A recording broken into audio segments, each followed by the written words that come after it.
you've ever asked yourself, how can I get the swing and the golf game that I've always imagined without trying every tip, every training aid, watching every video after video on social media, then this podcast is for you. Welcome. I'm Daniel Guest, and welcome to the Imagine Golf podcast. Today's episode is brought to you by Imagine Golf and PXG. All right. Good afternoon. Thanks for tuning in. Welcome back to the Imagine Golf podcast, bringing you the swing and the game that you've always imagined. It's FORE Friday, folks. You know what that means. I'm hitting into you again. Yeah, I'm bombing the ball. I got my mini driver working, my PXG mini driver, the secret weapon. I'm putting it up a little bit on the tee, a little bit higher than what I used to, and I'm finding the center of the face, man. And it's amazing what happens when you start to find the center of the face. But anyway, today is, like I said, 4-Minute Friday, where we give you a tip, a tool, a suggestion, a strategy, a anything positive that you can take to the course right here, right now, to get better, right? And we do that in 4 minutes or less, starting now. All right, so let me give you this scenario. Look, first of all, it's Friday. It really is Friday. I'm recording this on Friday. And the weekend's up on the tee, if you would. If you're in warm weather, the fairways call. And if you're in the Northeast or a colder weather, then the sim is calling, right? And right before, right, you go to take that first swing on Saturday morning, I want you to think about something different, right? What I want you to think about is, what is really your big miss?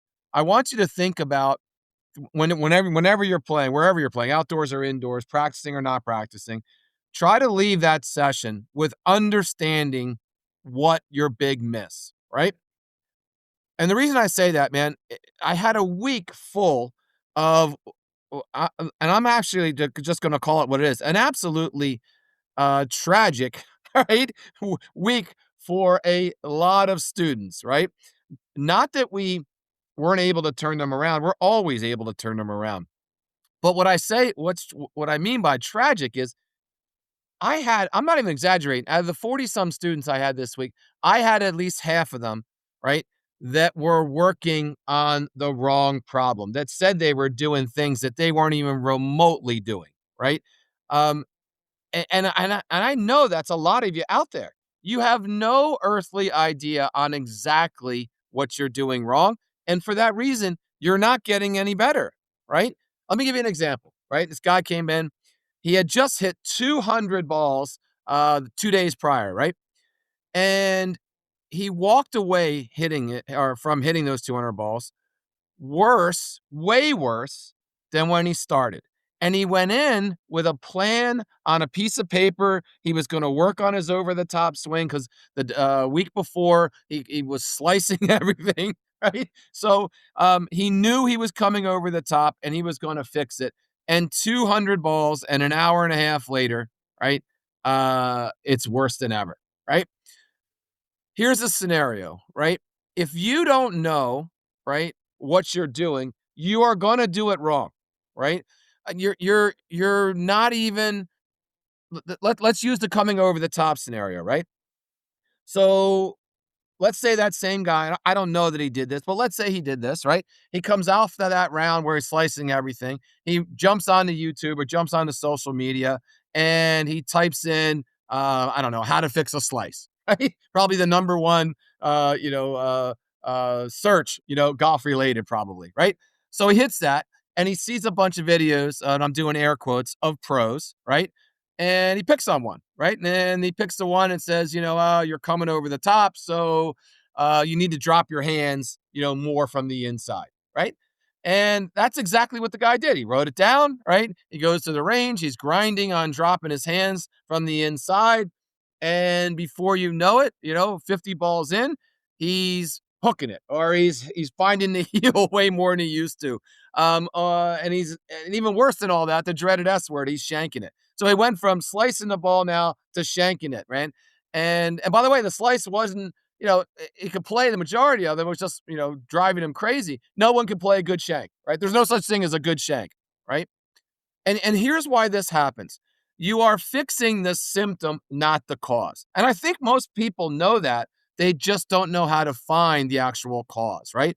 I've even heard golf instructors, people in the industry call it kind of like a whack-a-mole kind of mentality, right? You're fixing this, you're fixing that, you're chasing this, you're chasing that. But at the end of the day, the handicap doesn't get any better and the tee to green and the scores don't get any better, right? Um, in the example I just gave, the student saw the face open, so they try to flip their hands to close it, right? In another student I had, he had, I'm doing air quotes again, the dreaded chicken wing, which I don't even really even get that, but he's doing the chicken wing. He thought anyway. So next thing you know, he's elbowing his or gluing his elbow, I mean, to his ribs, and now he can't hit the ball. A third of not a third, but you get the point. A third less he's hitting it, right? So here's the reality. 90% of what a golfer feels or sees in their swing is a reaction to another action. Let me repeat that. 90% of what a golfer feels and sees in their swing is a reaction to, not an action. All right. So your body is smart. It is constantly compensating, right, for your swing. If you try to fix that compensation or the symptom without fixing that root cause, well, you know where we're going with this. Your body will just invent a new compensation, right? That is usually worse than the one you walked in with. Usually worse than the one you walked in, right? So here's a concept I want you to think about. I call it the domino theory, right?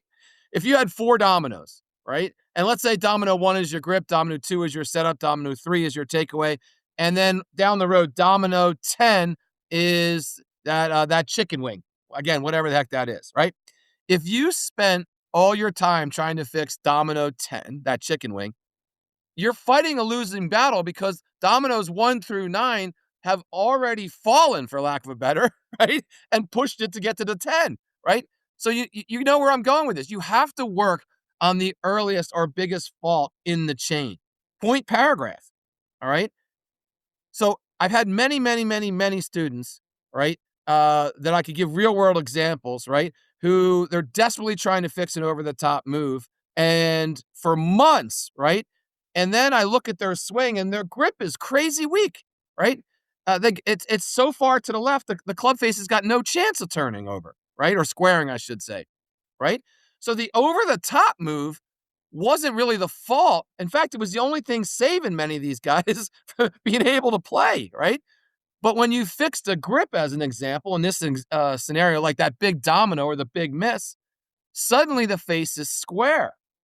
And now the brain says something different. Well, look, if the face is square, then maybe I don't need to go over the top anymore. I'm simplifying it for sure, right? But I got to tell you, that's exactly what happens, right? I'm not saying the grip is everything. What I'm saying is what is everything is you got to have your swing analyzed properly, right? And then you have to go after that big miss or the big domino, right? So here's again what I want you to do. I want you to this weekend do nothing, right? But try to find out what your true big miss is, right?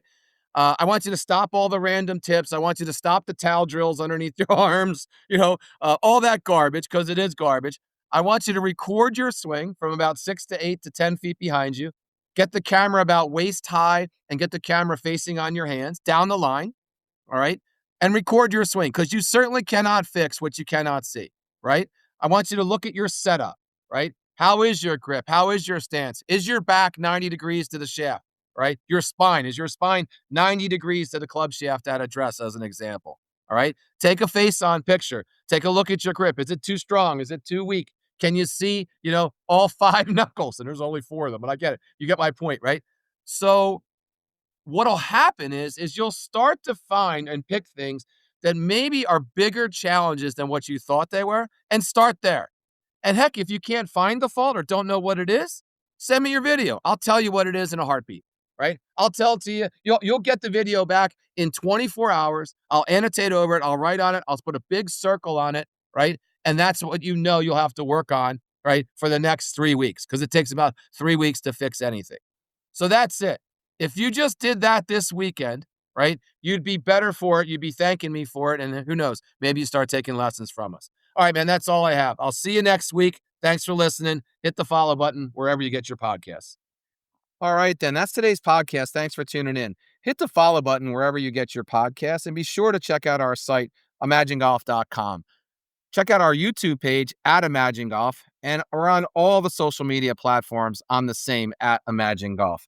And here's to getting you the swing and the game that you've always imagined.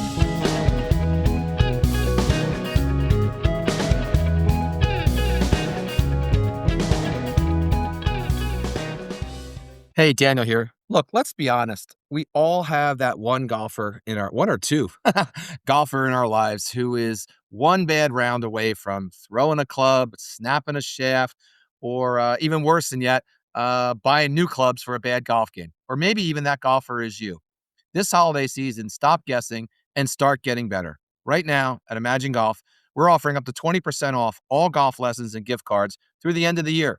Whether it's a single tune-up or a full season transformation, give the gift of lower scores and more fun on the course this year.